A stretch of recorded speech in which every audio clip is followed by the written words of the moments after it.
Today is Juneteenth, which marks the day the last enslaved African Americans in the U.S. learned of their emancipation. Celebrations are taking place across the country in honor of Juneteenth, and we're hearing now the story of one woman who has a personal connection to the holiday.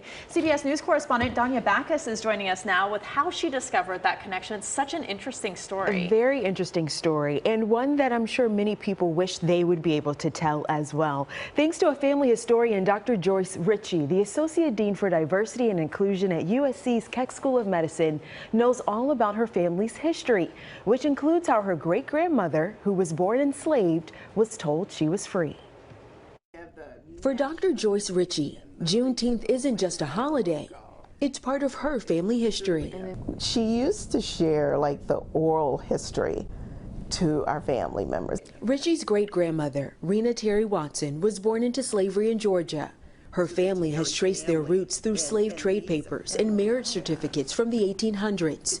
There was a profile on her great-grandmother in a local newspaper when she was 110 years old that helped the family connect the dots to Juneteenth. Her master did not tell his slaves they were free until the Yankees came and made him tell them, she said.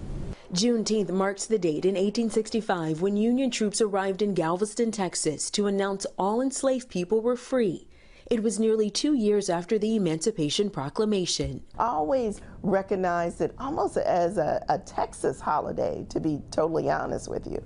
And so just to read that history, and I can't tell you how excited I was to see it. I immediately wanted to share it, especially with our, younger generation. And share it, they have. Every couple of years, her extended family gets together for reunions. Hundreds of family members celebrating their rich history and honoring those who paved the way. She forgave them. If we can kind of learn from that, that would be powerful. A powerful family history lesson that can apply to all. And get this, Richey's great-grandmother also said in that article that the plantation owner was told to give enslaved families 10 acres and a whole ham. She said in that article that they never received the land, only a hog's head.